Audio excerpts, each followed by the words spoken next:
오늘은 식당 최저임금에 대해서 한번 알아보죠. 여러분 잘 아시겠지만 최저임금이 벌써 2017년도 6,470원에서 2018년도 7,530원, 작년 올해는 8,350원 올랐죠. 또 여러분 또 주요 수당을 포함하면 만 원이 이미 넘어가서 만 30원 정도라는 걸 알고 계실 겁니다.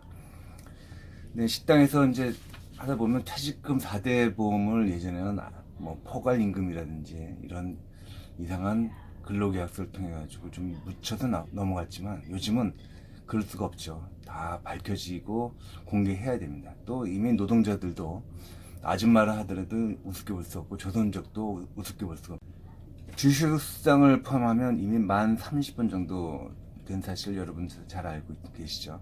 퇴직금 4대 보험을 다 포함한다면 13,000원 정도 됩니다. 삼시세끼 뭐 다 제공하는 거야. 그러면 당연하다고 봤을 때 한 13,000원 되죠. 근데 이 13,000원도 알고 보면 맥도날드나 KFC, 베니건스, 빕스, 자연별곡, 계절밥트 이런 유명한 곳이나 그렇게 줄 수 있는 거지, 실제 시장 재래시장에 있거나 또는 잘 알려지지 않거나 또 일이 많은 곳은 15,000원 정도를 줘야 한다는 뜻입니다. 즉 8,350원 최저임금이 하더라도 주식수당 포함하면 1,030원, 퇴직금 4대 보험 포함하면 15,000원, 13,000원. 그리고 이제 우리가 이제 B급, C급 이제 식당들은 거기에 1,2,000원씩 더 줘야지 온다는 뜻으로 해석하면 맞을 겁니다. 여러분들은 그걸 다 주고 계십니까? 실제적으로 그렇게 주고 있는지조차 모르시는 분도 많습니다. 자, 그러면 최저임금에 대해서 다시 한번 구체적으로 말씀 한번 드려볼게요. 자, 식당의 최저임금을 봤을 때 월급을 산정하면 이렇게 됩니다.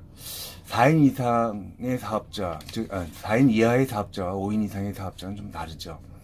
다른 여러 가지 그 근거들이 있습니다. 하나는 뭐 시간에 수당을 주느냐, 휴일 근무 수당을 줄 수 있느냐, 연원차 수당을 줘야 되느냐, 또는 52시간 근무 시간제에 걸리느냐, 그리고 권고사직을 할 수 있느냐 없느냐, 이런 것들은 5인 이상과 4인 이하의 사업장으로 크게 나눠지는 이유죠. 이건 뭐 인터넷을 찾아보면 잘 알 수 있는 사실입니다.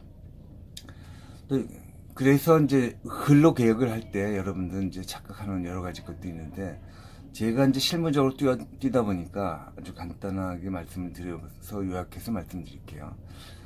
자, 12시간을 근무하게 되죠.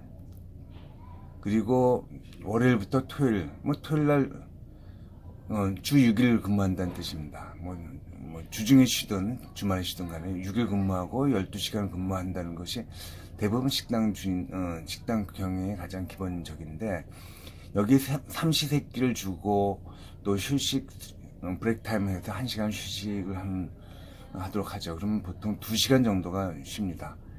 그러면 실근무 시간은 10시간이고 주 60시간이 됩니다. 8,350원을 10시간을 곱하면 83,500원이고 여기 7일을 곱합니다. 왜냐하면 주휴 수당까지 줘야 되니까 584,500원입니다. 여기 월급여를 산정할 때 4.35주니까 약 254만2천원 정도가 됩니다. 4대 보험 8.64, 퇴직금 8.3%를 더했을 때는 약 297만원 정도가 됩니다. 자, 이렇게 하는 것이 가장 보통이죠. 보통 식당들이 대부분 여기에 많이 걸려 있습니다. 한 명을 쓰든 두 명을 쓰든 세 명을 쓰든 네 명을 쓰든 다 여기 걸려 있는데, 여러분들은 실제 240만원 정도 또는 많이 주면 250만원 정도 지금 급여를 지출하고 있습니다. 조선족들도 그렇게 많이 쓰고 있죠. 우리 교포들도 그렇게 많이 지금 쓰고 있습니다. 이러면 우리가 254만원을 줘야 되는데 그 이하로 주기 때문에 우리가 최저임금을 제대로 못 주고 있는, 어떻게 보면 범법자라고 할 수 있겠네요. 그렇게 되면 이제 조금 편법을 쓰거나 또는 이 강제 조항을 이렇게 되죠. 매 식사 시간을 40분을 늘려볼게요. 그러면 총 3시간 쉬게 되고 9시간 근무하게 되고 주 54시간 해서 총 228만 8천원을 주는 것이 됩니다. 이럴 때는 이제 우리가 230만 원을 줘도 문제가 안 됩니다. 그러면 이럴 경우에는 매끼 40분씩 식사를 하도록 강요를 하게 되고 또는 그 내용들을 공유해야 됩니다. 그렇지 않으면 이게 해당이 되지 않습니다. 또 조금 큰 식당들은 5인 이상 사업장이 많죠. 이럴 때 10시간을 근무하게 되면 주 6일을 하게 되면 주 60시간이 됩니다. 그러면 52시간을 넘어버리죠.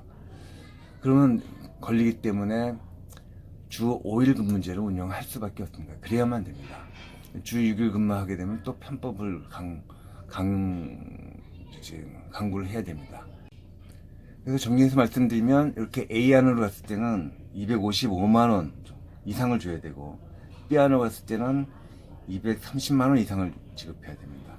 C안으로 갔을 때는 240만원 이상을 줘야 되고 D안으로 갔을 때는 246만원 이상을 줘야 됩니다. A안으로 갔을 때는 이렇게 삼시세끼를 제공하고 1시간 휴식하고 할 수 있는 가장 여유로운 그 운영 체계가 되지만 B안으로 갔을 때는 3시간 휴식 시간을 반드시 줘야지만 된다는 얘기고요. C안으로 갔을 때는 주 5일째를 꼭 해야 된다는 얘기가 나옵니다. D안으로 갔을 때는 3시간 휴식을 할 뿐만 아니라 주 이틀은 1시간씩 더 일찍을 보내야지만 불법이 되지 않는 게 되죠. 참 어렵습니다. 그래서 결론적으로 말씀드린다면 근로계약서를 잘 써서 설명을 잘 해서 이해를 시키도록 해야 되고 날인을 받아야 됩니다. 근로계약서의 가장 주 포인트가 되겠네요. 여러분들 이 최저임금과 근로계약서는 굉장히 밀접하기 때문에 인터넷을 잘 활용해서 공부를 하셔가지고 범법자가 안 되도록 하시기 바랍니다. 감사합니다.